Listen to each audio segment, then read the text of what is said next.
नमस्कार, मैं दीपक शिवम। गौतम, बड़ी खबर सेना को लेकर है। जिस तरीके से चीन के साथ विवाद चल रहा है, उसके बाद अब भारत सरकार ने, भारतीय सेना ने निर्णय लिया है कि आईबीजी यानी कि इंटीग्रेटेड बैटल ग्रुप्स को अब तैनात किया जा रहा है एलएसी के ऊपर। लद्दाख से लेकर अरुणाचल तक इन सेना की इन डिविजन्स को तैनात किया जाएगा। इसके साथ साथ माउंटेन स्ट्राइक कोर 17वीं माउंटेन स्ट्राइक कॉर्प्स के जवान भी लगाए जा रहे हैं। और इसके साथ ही साथ बात करेंगे, भारत में आने वाले हैं 6 राफेल विमान।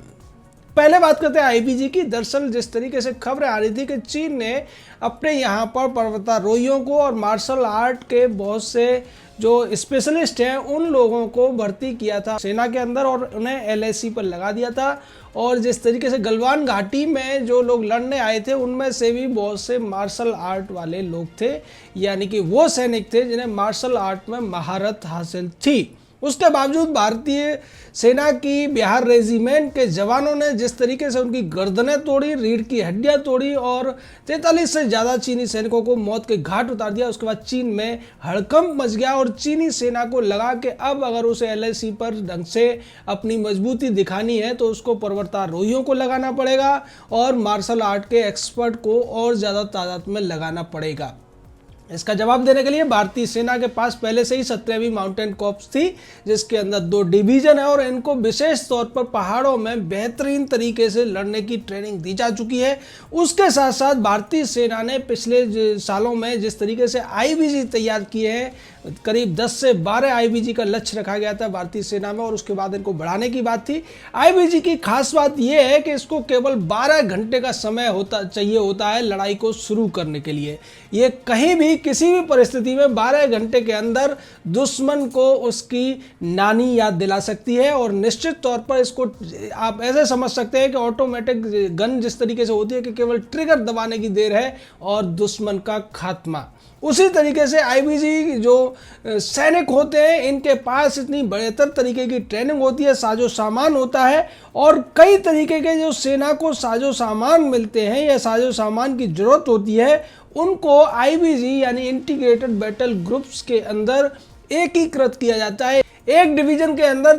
5 से लेकर 8 तक बटालियंस हो सकती हैं और इन बटालियंस में जो ग्रुप होते हैं सेना के, उसमें इन्फेंट्री यानी कि जो सैनिक होते हैं वास्तव में, उसके साथ साथ आर्मर्ड होता है। आर्मर्ड जिसको बख्तबंद गाड़ियों से लेकर टैंक वगैरह होते हैं। इसके अलावा आर्टिलरी होती है, तोपखाना होता है, इंजीनियरिंग की एक बटालियन होती है और ये डिफेंस सिस्टम वाली बटालियन होती है, लॉजिस्टिक्स की। यानी कि पहले जो अलग अलग बटालियंस होती थी एक दूसरे को मदद करती थी, उसके बजाय आईबीजी में इन सभी को सम्मिलित कर दिया और एक आईबीजी के अंदर इन सबको मिलाने की वजह से इसका जो मूवमेंट से लेकर, इसकी तैयारी से लेकर, हथियारों से लेकर सारी चीज़ें एक जगह इकट्ठा होने से ये आईबीजी किसी भी क्षेत्र में, किसी भी युद्ध भूमि में 12 घंटे के अंदर लड़ाई शुरू कर सकते हैं, केवल 12 घंटे के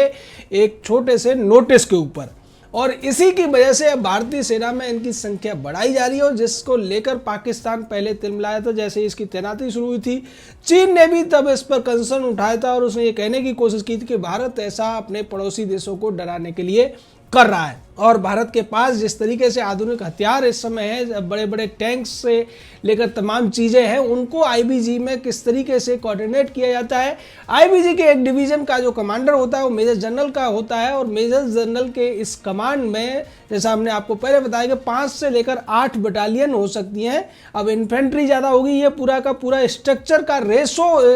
इसको खोल के नहीं बताया जाता है, लेकिन इतना है कि ये पूरी तरीके से सक्षम होती है। ये एयर डिफेंस भी कर सकती है, मिसाइलों का भी जवाब दे सकती है, तोपखाने का भी जवाब दे सकती है और जब ज़मीनी स्तर पर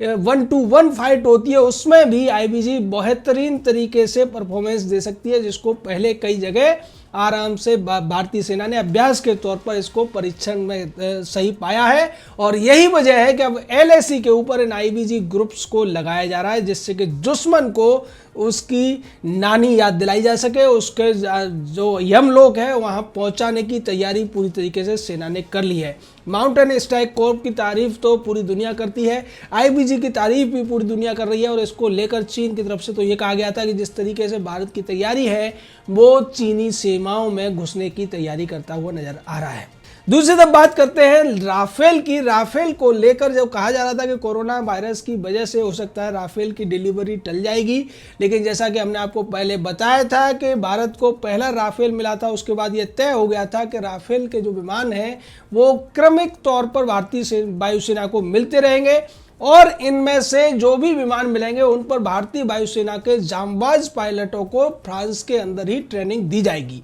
और अब उसके बाद में उनकी ट्रेनिंग भी पूरी हो चुकी है और 6 विमानों की डिलीवरी अब भारत पहुंचने वाली है। 27 जुलाई तक ये भारत पहुंच जाएंगे। ये पहले फ्रांस से उड़ेंगे, फ्रांस के बाद ये यूएई में एक हॉल्ट करेंगे जहां पर ये फ्यूल लेंगे और फ्यूल लेने के बाद ये सीधे अंबाला के एयरबेस पर पहुंचेंगे जहां पहले से तैयारी हो चुकी है। और ये पूरा का पूरा जिसको गोल्डन एरो नाम दिया जा रहा है, पहला जो ग्रुप होगा उसको गोल्डन एरो नाम दिया जाएगा। हमने आपको पहले ही बताया था कि भारत के अंदर शुरुआत में 2 स्क्वाड्रन लगाई जाएंगी राफेल की। एक स्क्वाड्रन अंबाला एयरबेस पे होगी और दूसरी होगी हासीमारा जो कि पश्चिम बंगाल में है।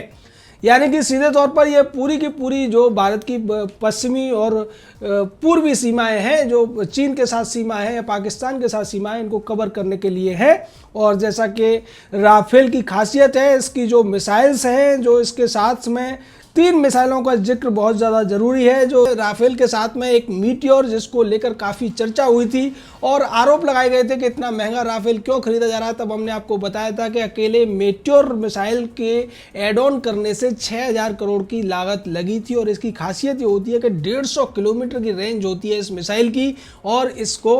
राफेल से छोड़ा जा सकता है। राफेल से दूसरी जो मिसाइल है हवा से हवा में मार करने वाली, और इसको कहा जाता है कि ये बहुत ज़्यादा घातक है, दुनिया की सबसे ज़्यादा घातक मीटियोर मिसाइल को बोला जाता है। इसके अलावा इससे स्कैल्प क्रूज मिसाइल को भी दागा जा सकता है जो कि हवा से हवा में मार करती है। इसके अलावा राफेल से हवा से सतह में मार करने वाली मिसाइलों को भी छोड़ा जा सकता है। ये दुश्मन की टेरिटरी में जाके पेनेट्रेट करके उसके अंदर घुस के बेहतरीन तरीके से मार के आ सकता है, क्योंकि इसकी जो जनरेशन है वो 4थी और 5वीं जनरेशन का ये मल्टी मॉडल एक लड़ाकू विमान है जिसका मुकाबला करने के लिए चीन के पास कोई हथियार नहीं है। भारत के पास भी सुखोई है, सुखोई चीन के पास भी है, लेकिन राफेल के मुकाबले का अभी कोई चीन के पास विमान नहीं है, जिसकी वजह से अब चीन को, जिस तरीके से अभी खबरें आ रही थी कि चीन ने अपनी सीमा के ऊपर जो अपने कई उसके एयरबेस हैं, चाहे लासा का हो, होटान का हो, नगरी मुंसा निंगसी या सेनान का हो, वहाँ अपने सुखोई Z8, 10, 11 और Z20 जैसे स्टील्थ विमानों को लगा दिया था। उसके बाद अब चीन से भारत की वायुसेना ज़्यादा मजबूती से दिखाई देगी, क्योंकि भारत के पास अंबाला का तो एयरबेस है ही, उसके अलावा दौलत बेग ओल्डी का जो लद्दाख के अंदर हमारा एयरबेस है, वहाँ से भी हम इन विमानों को ऑपरेट कर सकते हैं। और इसको लेकर जिस तरीके से कोरोना की वजह से ऐसा लग रहा था कि इनकी डिलीवरी टल जाएगी, क्योंकि फ्रांस के अंदर 45,000 से ज़्यादा लोग संक्रमित हो चुके थे, 25,000 से ज़्यादा मौतें फ्रांस में हुई थी, उसके बावजूद फ्रांस ने इस पूरी डील के तहत अपना वायदा निभाया और उसी के तहत अब ये जो मई में विमान आने थे वो जुलाई में निश्चित तौर पर आएंगे। इसको लेकर भारत के प्रधानमंत्री नरेंद्र मोदी ने स्पष्ट तौर पर फ्रांस के राष्ट्रपति से बात की थी और उसके बाद भारतीय रक्षा मंत्री राजनाथ सिंह ने फ्लोरेंस से बात की थी, फ्लोरेंस पार्ले जो कि रक्षा मंत्री हैं फ्रांस की, और उन्होंने कहा था कि हम जल्दी से जल्दी आपको ये विमान देने की कोशिश करेंगे, क्योंकि हमें भी पता है जिस तरीके से LAC के ऊपर तनाव चल रहा है और उसके बाद भारत को इन विमानों की बहुत ज़्यादा ज़रूरत है, क्योंकि चीन से बेहतरीन स्थिति में होने के लिए भारत के पास कम से कम 2 स्टेप आगे चलना चाहिए। और इसी के तहत चीन के पास जो तीसरी और चौथी पीढ़ी के विमान है उसके मुकाबला करने के लिए भारत के पास 6 विमानों की पहली खेप 27 जुलाई तक आ जाएगी राफेल की। और राफेल के बारे में कहा जाता है कि दुनिया में इसके जैसे मारक क्षमता वाले विमानों की जो संख्या है बहुत कम है, या तो राफेल है या फिर अमेरिका के जो विमान है जो एडवांस टेक्नोलॉजी वाले हैं वही इसका आसानी से मुकाबला कर सकते हैं। तो निश्चित तौर पर अब इस विमान की खेप आ जाने के बाद में भारतीय वायुसेना अपर हैंड होगा चीन की वायुसेना के ऊपर। वहीं दूसरी तरफ भारत की जो सेना है उसका अपर हैंड तो पहले से ही है, जिसको लेकर तमाम दुनिया में चर्चा है कि माउंटेन स्ट्राइक कोर्प्स हो या फिर जो इंटीग्रेटेड बैटल ग्रुप है वो चीन की सेना का बेहतरीन तरीके से न केवल मुकाबला कर सकते हैं बल्कि उनसे भिड़ने के लिए चीन को अपना अनुपात कम से कम 1 से 6 रखना पड़ेगा। यानी कि अगर भारतीय सेना की 10 डिवीज़न वहाँ लगाई जाती है तो चीन की सेना को उस स्थिति से निपटने के लिए कम से कम 20 से 60 डिवीजन वहाँ लगानी पड़ेंगी, तभी वो पार पा सकते हैं और ऐसा आसानी से वो लोग नहीं कर सकते हैं। यही वजह है कि भारत के प्रधानमंत्री ने भी स्पष्ट तौर पर कह दिया है कि हम पड़ोसियों के साथ संबंध तो चाहते हैं, लेकिन किसी भी नापाक हरकत का जवाब देने के लिए भारतीय सेना को कह दिया गया है। और जहाँ तक वायुसेना का है, वायुसेना को भी अलर्ट पर रखा गया है। 15 मिनट का अलर्ट है वायुसेना के लिए कि उन्हें तैयारियां शुरू कर देनी है। जैसे ही खबर मिलती है और 27 जुलाई को राफेल आ जाने के बाद दुनिया की जो गिनी चुनी वायुसेनाएं हैं उनमें भारतीय वायुसेना भी शामिल हो जाएगी। भारतीय सेना तो पहले ही दुनिया की सबसे बड़ी सेना के तौर पर देखी जा रही है। तो निश्चित तौर पर भारत जिस तरीके से अपनी सामरिक शक्ति को बढ़ा रहा है और विपक्षियों के तमाम कोशिशों के बावजूद राफेल को भारत में आने से रोकने की जो कोशिशें हुई थी वो कामयाब नहीं हुई और भारत की वायुसेना को अब राफेल मिलता हुआ नजर आ रहा है। वैसे राफेल की डिलीवरी पहले ही मिल चुकी है, लेकिन देश के अंदर राफेल की जो पहली लैंडिंग होगी अंबाला का जो एयरबेस है उसके अंदर, वो एक ऐतिहासिक क्षण होगा और वायुसेना इसको बेहतरीन तरीके से स्वीकारने जा रही है। जय हिंद, जय भारत।